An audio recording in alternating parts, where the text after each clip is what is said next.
안녕하세요. 이번 동영상에서는 차량이 가감속할 때 무게중심, CG의 영향에 대해서 살펴보겠습니다. 먼저 이와 관련한 퀴즈를 여러분들께 내겠습니다. 승용차에 4개의 브레이크 중에서 1개만 사용이 가능하다 하면은 여러분은 어떤 브레이크를 선택하시겠습니까? 이 퀴즈를 푼 다음에 가감속하는 차량은 왜 회전을 하려는 경향이 있느냐, 이거에 대한 이유를 살펴보고, 다음으로 가감속 시에 무게중심, CG의 위치가 미치는 영향은 무엇이냐, 이거를 살펴보겠습니다. CG의 위치는 수직 위치하고 수평 위치가 있는데 이 두 개의 위치가 미치는 영향에 대해서 각각 살펴보도록 하겠습니다. 다음에 이 전체를 종합해서 차량에서 가장 좋은 CG의 위치는 어딘지 그에 대해서 알려드리도록 하겠습니다. 여러분들께 브레이크에 관련된 재미있는 퀴즈를 내드리겠습니다. 여러분들께서 보시는 도로는 직선으로 쭉 이어지고 있는 구배가 없는 도로입니다. 여기 양쪽에 습지가 있는데 이 습지에는 악어들이 살고 있습니다. 그런데 이 차에 4군데 브레이크 중에서 여러분들은 1개만 선택할 수가 있습니다. 1개만 살아있고 나머지는 다 고장이 난 상태입니다. 그리고 운전자가 1명이 타고 있습니다. 이 운전자가 주행을 하다가 갑자기 전방에 사슴이 나타난 것을 발견을 하고 브레이크 페달을 강하게 밟았습니다. 이거를 패닉 브레이크라고도 합니다. 이 경우에 차가 안전하려면 이 4군데 브레이크 중에서 어느 브레이크가 끝까지 살아있어야 할까요? 도로 양쪽에서는 악어들이 대기를 하고 있습니다. 여러분들 잘 생각하십시오. 정답을 말하기 전에 차례차례로 여러 가지 경우를 살펴보도록 하겠습니다. 첫 번째는 전륜 우측 브레이크만 살아있을 때는 어떻게 되느냐, 이거를 한번 같이 연구를 해보도록 하겠습니다. 전륜 우측 브레이크면 슬라이드에서 보이는 이 빨간색 브레이크가 살아있습니다. 그러면 급하게 제동을 하면 이 브레이크는 지면과 접촉이 돼서 움직이지 않고 차량 중량은 이 타이어보다 L1만큼 좌측에 있기 때문에 이 L1을 모멘트 8로 한 그 모멘트 양이 발생을 합니다.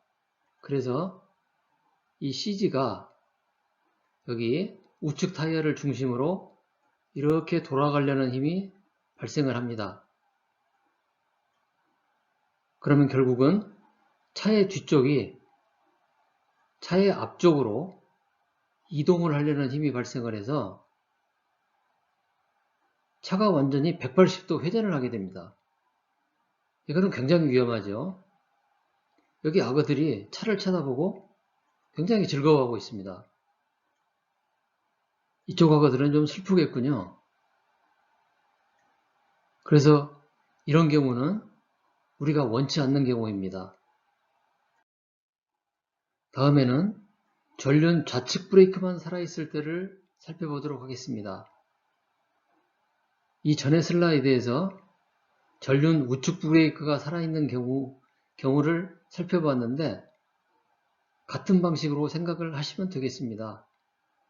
여기 빨간 좌측 브레이크 타이어에 있는 쪽이 브레이크가 살아있습니다.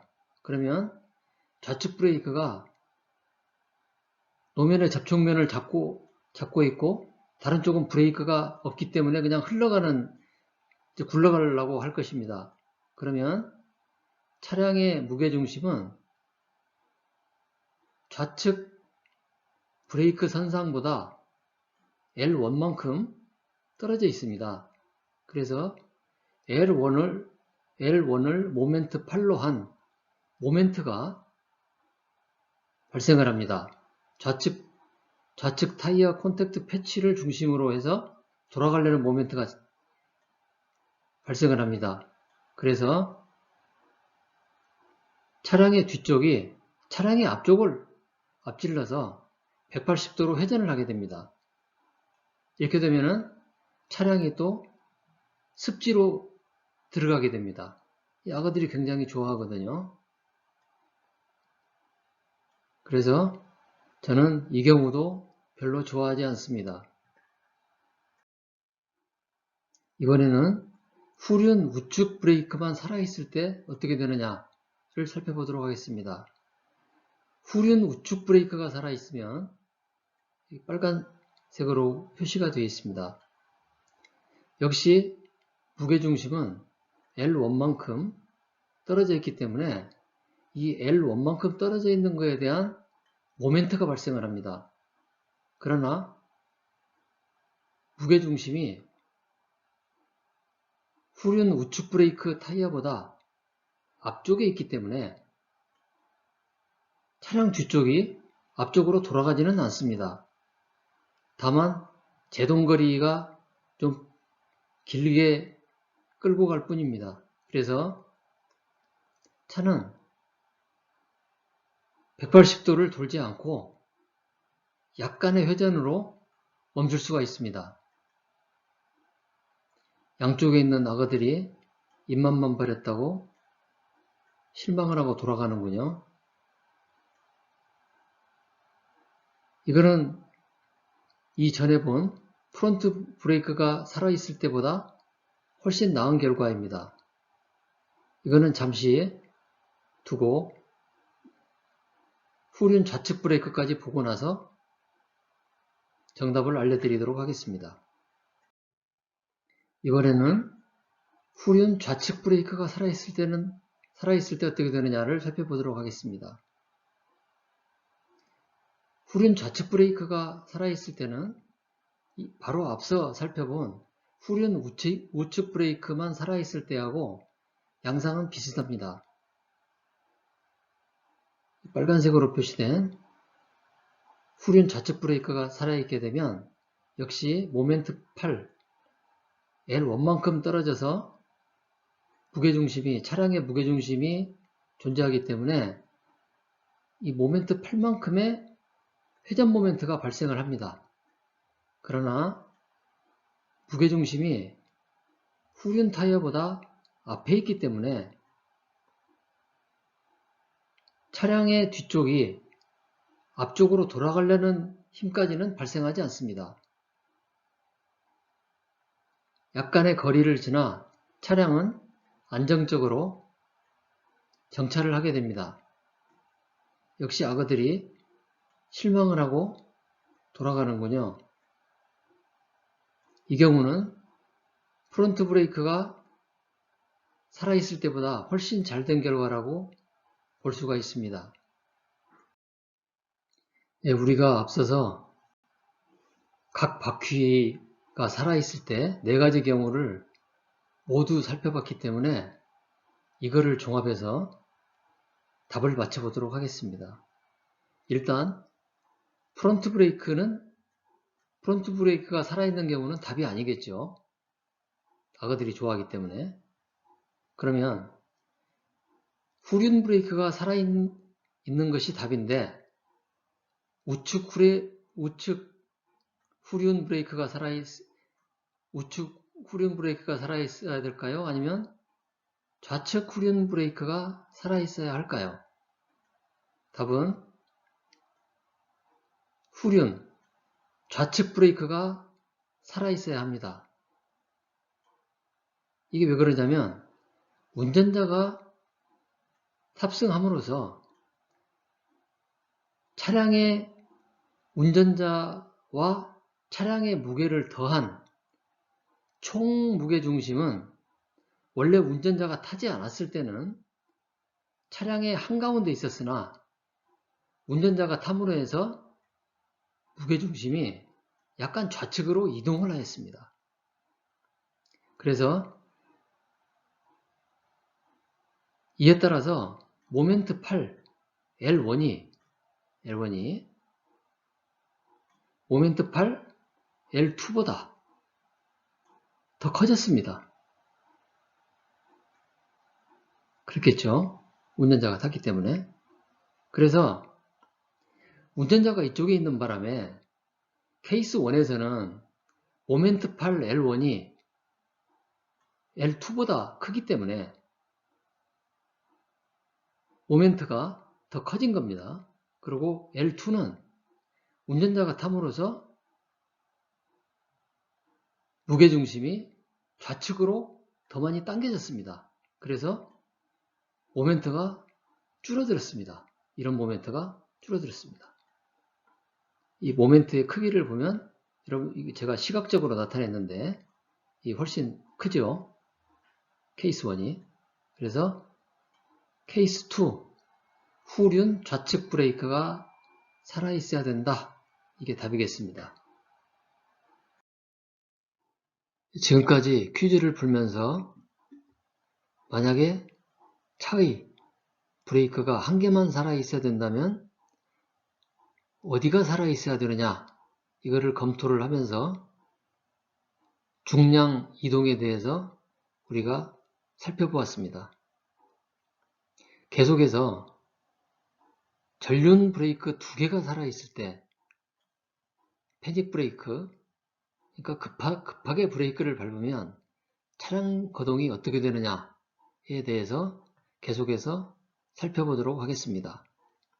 이전 동영상에서 살펴본 바와 같이 타이어의 마찰 개수는 타이어의 물성, 그 다음에 내부 압력, 트레드의 형상과 마모 상태에 따라서 달라지고 또한 노면 상태, 빗물이 고였느냐, 눈이 내렸느냐, 노면 거칠기가 어떻게 되어 있느냐 이거에 따라서 달라지기 때문에 네 바퀴 전체가 똑같지가 않습니다. 마찰 개수가.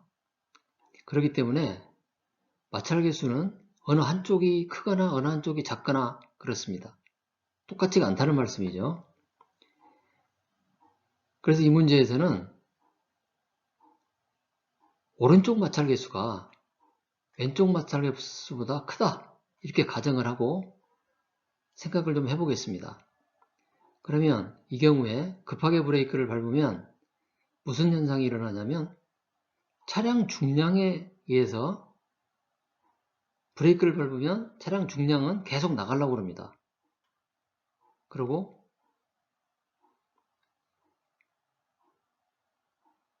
차량의 오른쪽 브레이크는 브레이크가 가장 크기 때문에 타이어를 잡아두려고 합니다. 노면에. 그런데 차량의 왼쪽 브레이크는 오른쪽 브레이크보다 작죠. 그런데 오른쪽 브레이크는 브레이크 방향이 이쪽이기 때문에 이 브레이크 힘이 가장 큰 타이어를 중심으로 회전하려는 힘을 갖고 있습니다. 그런데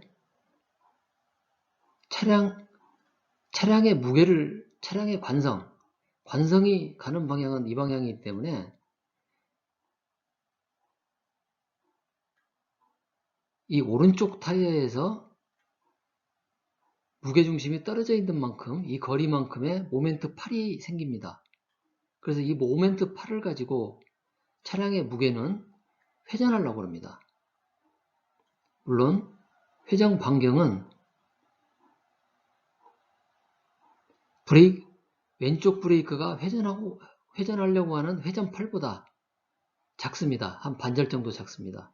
그래서 안쪽으로 들어와 있는데 그런데 여기에서 CG에서 작용하는 중량은 차량 전체의 중량이기 때문에 중량은 훨씬 큽니다. 그래서 중량은 시계 방향으로 회전하려고 그러고 브레이크는 반시계 방향으로 회전을 하려고 합니다. 이렇게 되었을 때 중량의 모멘트가 브레이크의 모멘트보다 크게 되면 차는 돌아가게 됩니다. 그런데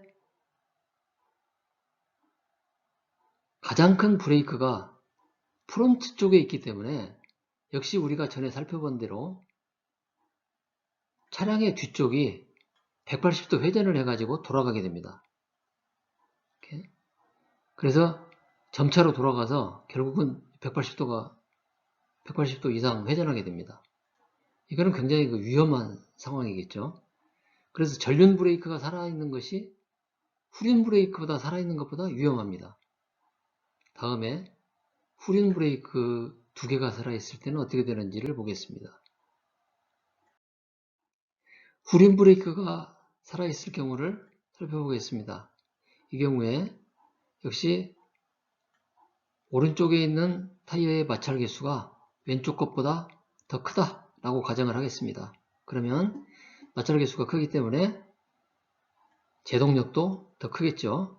그러면 제동력이 큰 쪽을 중심으로 항상 차는 요잉 모션을 일으키면서 회전하려고 하는 성질을 갖고 있다. 이렇게 여러분들이 같이 한번 살펴보았습니다. 그래서 차량의 무게중심은 이 후륜보다 앞쪽에 있기 때문에 뒤쪽이 앞쪽으로 돌아가지는 않습니다. 그러나 이 모멘트 8을 갖고 있기 때문에 차량의 무게를 가진 이 힘이 차를 이렇게 돌리고자 이렇게 합니다. 그런데 이거를 막아주는 힘은 좌측에 있는 브레이크 힘입니다. 이 좌측에 있는 브레이크 힘은 휠 트랙, 프론트 휠 트랙만큼의 모멘트 8을 갖고 있습니다. 이만큼. 그래서 이 휠 트랙의 길이만큼의 모멘트 8을 가지고 반시계 방향으로 이 방향으로 돌아가려고 합니다.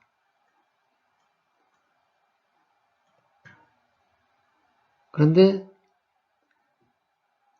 차량 전체가 갖는 중량의 힘이 이 차를 돌리려고 하기 때문에 브레이크를 급하게 밟으면 항상 이 차량 전체 중량에 의한 모멘트가 이 브레이크에 의한 모멘트보다 크게 되기 때문에 차가 회전을 하려는 요잉 방향으로 회전하려는 힘을 갖게 됩니다. 이 방향으로. 그런데 다행히 차의 무게중심이 브레이크 힘이 가장 큰 타이어보다 앞쪽에 와 있기 때문에 180도가 돌아가지는 않습니다. 그래서 안정적으로 차가 멈추게 되겠습니다.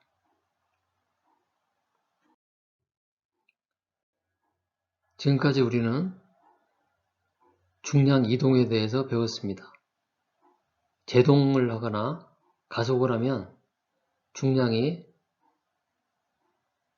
후륜에서 전륜으로, 전륜에서 후륜으로 이동하는 성질이 있었습니다. 여기서는 제동력에 대해서 제동력이 점점 커가면서 차량의 거동이 점점 어떻게 변하는지 이것을 좀 살펴보고자 합니다. 지면에서 휠하우스의 가장 높은 곳까지의 거리를 수직거리를 라이드 하이트라고 합니다. 그래서 원래 제동이나 가속이 없을 때는 평상시에 주차하는 것하고 같은 라이드 하이트를 보입니다. 그런데 이 밑에 보시면 제동력이 점점 증가하는 방향이 이쪽입니다. 제동력이 점점 증가하면 후륜의 라이드 하이트는 점점 커집니다. 보이시죠? 점점 커집니다.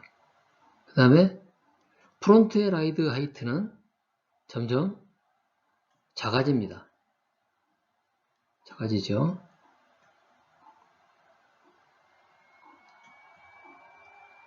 그리고 질량 이동이 점점 프론트 쪽으로 발생하기 때문에 브레이크 힘이 점점 작아집니다. 후륜 브레이크 힘이 점점 작아집니다. 그런데 브레이크가 강할수록 점점 무게이동이 커지기 때문에 전륜 브레이크는 브레이크 포스가 제동력이 점점 커집니다. 여기 보이시죠? 점점 커집니다.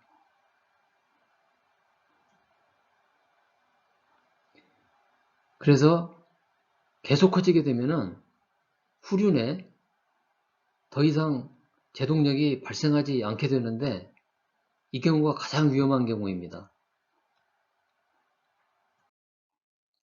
이번 슬라이드에서는 수평면상에서의 무게중심 위치의 영향이 어떻게 되느냐를 살펴보도록 하겠습니다.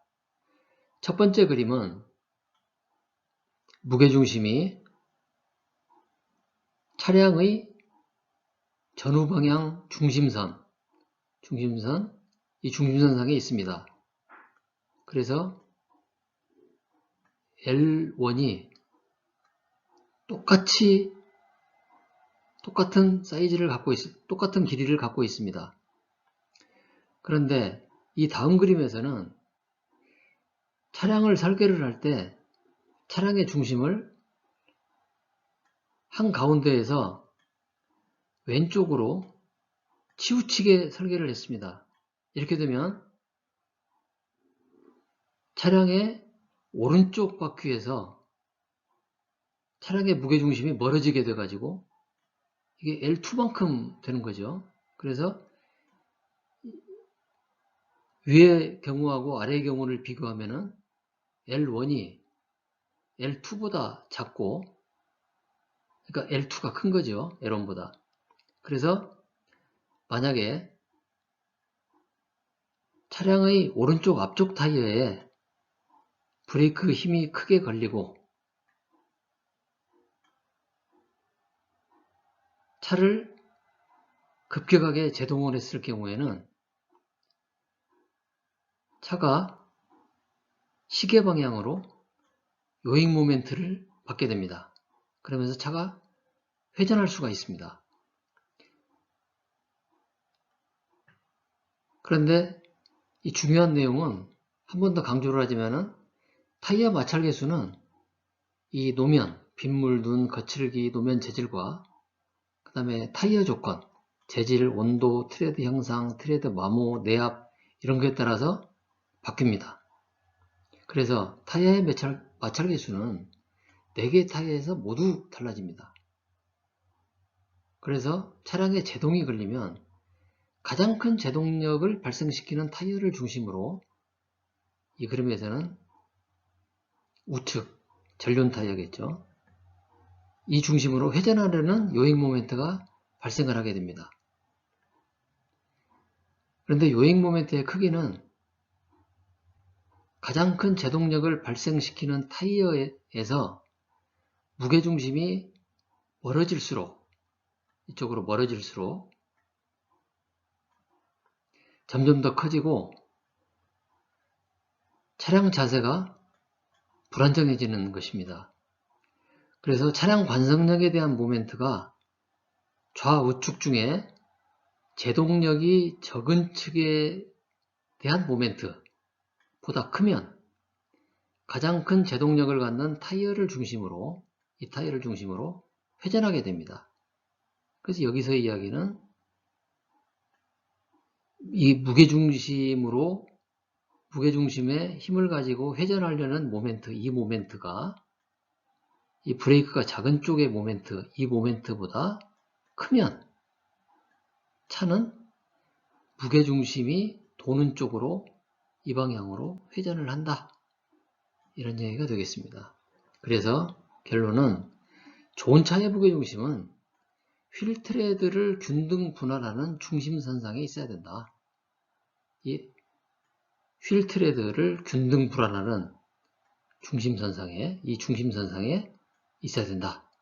이게 좋은 차가 갖는 무게중심의 위치입니다. 이번 동영상의 결론을 말씀드리겠습니다. 무게중심의 위치는 가감속 시 차량의 요인거동을 방지하며 차량의 안정성을 확보하는데 굉장히 중요합니다. 무게중심의 높이가 클수록 차량은 적은 감속도에서 후륜 제동력이 크게 감소하여 제동 효율을 크게 떨어뜨립니다.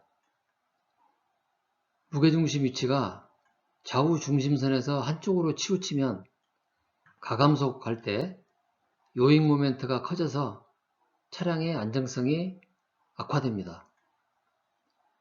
따라서 C 무게중심의 위치는 좌우 중심선상에 있어야 합니다. 다음에 다시 말씀드리지만 무게중심의 위치는 최대한 낮게 있어야 합니다. 여러분, 이것으로 두 번째 동영상을 모두 마치겠습니다. 다음 비디오는 브레이크 슬립과 전후 제동력 분배에 대해서 살펴보도록 하겠습니다. 여러분 수고하셨습니다. 다음 비디오에서 다시 만나요.